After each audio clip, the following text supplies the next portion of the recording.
Hi friends. నేను ఒక విషయం చెప్పాలనుకుంటున్నా మీకి.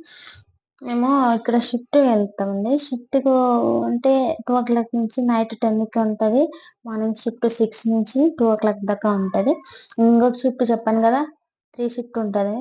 మార్నింగ్ 9 నుంచి ఈవినింగ్ 5:30 దాకా ఉంటది. 5:30కి వదిలితే అందరూ జనాలు క్యూ ఉంటారండి. మనం పంచింగ్ చేసి వచ్చేప్పటికి ఔట్ సైడ్ కంపల్సరీ 6:00 అవుతది. మేమంటే కంటిన్యూ రెగ్యులర్‌గా సెకండ్ షిఫ్టే తీసుకుంటామండి. ఇప్పుడు ఫస్ట్ షిఫ్ట్ తీసుకున్నాం.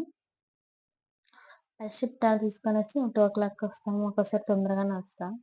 నేను అది వదిలేసి మేము మమ్మల్ని పార్ట్ టైమ్ వేరే వర్క్ చేసుకుంటా అండి. డబుల్ వర్క్ చేసుకుంటాం. ఇక్కడ వేరే చోట పీస్ వర్క్ ఉంటది గదా! అటు ఎళ్తాం. మన పీస్‌ని బట్టి ఉంటది. ఒక పీస్ చేస్తే ఇంత, ఒక పీస్‌కి రూ. 1, రూ. 50 పైసలు, 20 పైసలు దాకా అట్లా ఏస్తారు. ఒక్కొక్కటి వన్ ఒక ఒకటి రూ. 1.50 ఉంటది.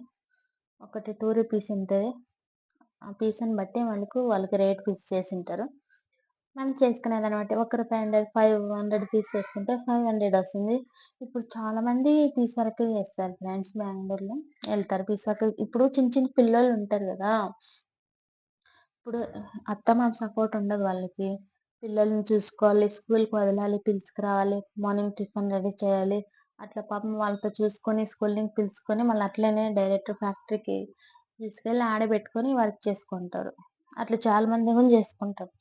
ఇంకెవరు లేనోళ్ళు ఏం జేస్తారు చెప్పండి? ఖాళీగా ఉంటే నడసదు గదా! ఇప్పుడు ఒక్కరి సంపాదన మీదే మనం ఆధారపడితే నడసదండి. ఒకరి సంపాదన 30,000 రాని, 40,000 రాని సరిపోతది. పిల్లల ఫీజులేమో తక్కువ రేట్ ఇక్కడ బెంగుళూరులో. అబ్బా! చాలా రేటు.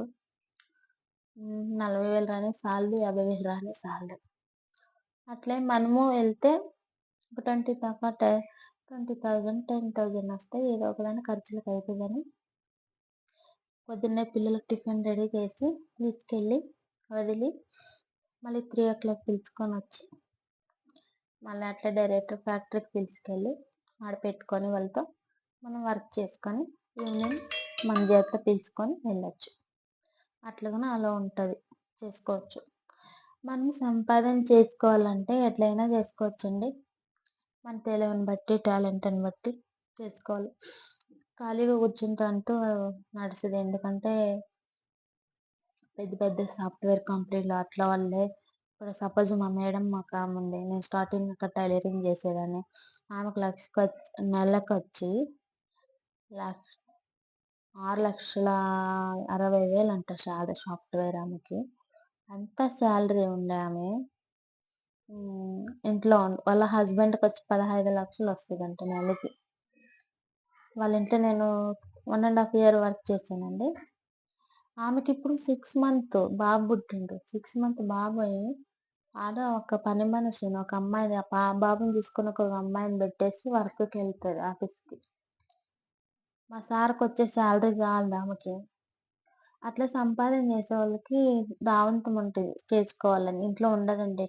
ఎవరికి స సంపాదన ఇప్పుడు మనం రూ. 4 ఎనక్కేసుకుంటే రేపు నాడు యూజ్ అయితదనేసి. అట్లా మనం ఖాళీగా ఉంటే ఏది నడసదు. సంపాదన జేసుకోవాల్సిందే.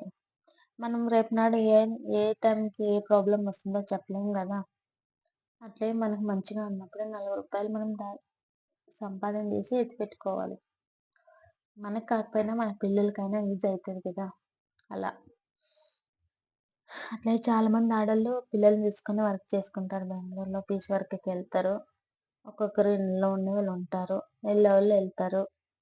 ఇక్కడ పిల్లల్ని తీసుకొని ఇంట్లో వర్క్ చేసుకొని, బట్టలు వాష్ చేసుకొని, వాళ్ళకంతా రెడీ చేసి వెళ్ళి మళ్ళీ ఈవినింగ్ వచ్చి టైమేమి ఉండదు ఫ్రెండ్స్ మాకంటూ. ఏ టైంకి ఇంటికొస్తే ఆ టైం నైట్ 8 గంటలున్నా బట్టలు ఉతుక్కుంటారు. పాపం మార్నింగ్ 5కే లేసి ఉతుక్కుంటారు. ఏది నైట్ వచ్చినామా, తిన్నామా, పనుకున్నాం, తెల్లారిందా, మళ్ళీ పొద్దున్నే లేసినామా, టిఫిన్‌లు రెడీ చేసుకున్నామా, బాక్స్ కట్టుకున్నామా, వెళ్ళామా. అదే టెన్షన్ అంతే. ఓన్లీ సండే ఉంటే మనకి అప్పుడొక్క రోజు వీక్ ఆఫ్ ఉంటది కదా! ఆ రోజు ఫుల్ డే వర్క్ ఉంటది ఇంట్లో. అది క్లీన్ చేయడం, ఇది క్లీన్ చేయడం, ఆ గుడ్డలు ఉతకడం, ఇది ఉతకడం అదే సరిపోతది. అట్లుంటది. ఏం చేయాలో మనకేది ఊరికే రాదు కదా! ఎందుకంటే మనం మన ఊరు వదిలి వచ్చాం 4 కాసులు సంపాదించుకుందామని. వచ్చిన దానికి మనం ఎంతో కష్టపడైనా సంపాదన చేసుకోవాల్సిందే గదా! ఇప్పుడు ఊర్లో ఏం చేయలేము. వ్యవసాయం చేయలేము. వ్యవసాయం చేస్తే వానలు సరిగ్గా పడవు. మనం ఒక పంట పెడతాం. అది పెడితే ఆ రేట్లు పడిపోయుంటాయి. దానికి పెట్టుబడేసి అంత ఖర్చు పెట్టి మనం అంత ఇది చేసినా తీరా ఆ పంట మనకి చేతికొస్తది. అది చేతికొచ్చినప్పుడు ఆ రేట్లుండవు. దానికి 20, 30 వేలు పెట్టుబడి పెట్టింటాం. కనీసం ఒక 5,000 కూడా దాంట్లో ఎళ్ళదు. అట్లా రైతులు నేను ఒక రైతు బిడ్డ కాబట్టి చెప్తున్నా. అట్లా రైతులకి చాలా పాపం కష్టం ఉంటదండి. మాలాంటోళ్ళకి అదే చెప్తున్నా. ఏది మనకవ్వదు.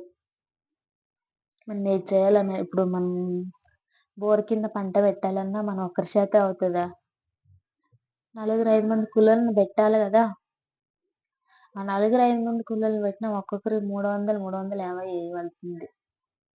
ఆ కూలోళ్ళకి సరిపోతుంది. మళ్ళీ దాన్ని దున్నిపిచ్చేకి ఒక రోజుకో, ఒక గంటకొచ్చింతని ఉంటది. గంటకొచ్చింతనియ్యాలి ట్రాక్టర్ పెడితే.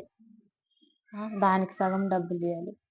మళ్ళా పంట పెట్టి పంట ఓడిపోయేదాకాను ఖర్చుంటది. కూలోళ్ళని పెడతనే ఉండాలి. తీరా మన చేతికొస్తే అప్పుడు రేట్లుండవు. రేట్లు పడిపోతాయి. ఏం జేయాల్సొస్తది మనం? అట్లా పంటలు పెట్టలేక చాలా మందొచ్చేసినారు. మన ఆంధ్ర వాళ్ళు బెంగుళూరుకి ఏం చేస్తాం? ఏదో ఒక సంపాదన చేసి బతకొచ్చు. ఈ పంటలో ఏం పండుతది అనేసి. అట్లా మనం వచ్చాము. ఏదో ఒకటి చేసుకోవాలి, కష్టపడుకోవాలి. అంతే తప్పితే ఏం జేయాలి జెప్పండి? వచ్చామా మనకి ఎంతే కష్టం గాని మనం కష్టపడి ఒక రూపాయికి రూపాయి మనం దాచుకోవాలే తప్ప, కష్టపడి సంపాదన చేయాలే తప్ప, మనకి వేరే ఆప్షన్ లేదు. నిజమా కాదా ఫ్రెండ్స్? మనం ఏది కష్టపడింది ఒక్క రూపాయి మనకి రాదు. మనం ఏదే గాని కష్టపడితేనే మనకొస్తది. ఇంకొక విషయం మనం నియత్తుగా సంపాదించిండేదే మనకుంటది. మనం ఒకరితో మోసం చేసి ఒకరి దగ్గర తీసుకుండేది ఒక్క రూపాయి. మనం ఒకరితో మోసం చేసి మనం ఒక్క రూపాయి వాళ్ళతో తీసుకున్నామనుకో మన దగ్గర రూ. 10 పోతది. అలాంటిది మనకు అవసరం లేదు. నియత్తుగా మనం కష్టపడుండేది ఒక పూట మనకి భోజనం లేకపోయినా పర్లేదు కానీ, మన కష్ట జీవితంతోనే మనం బతకాలి. ఎప్పుడే గాని.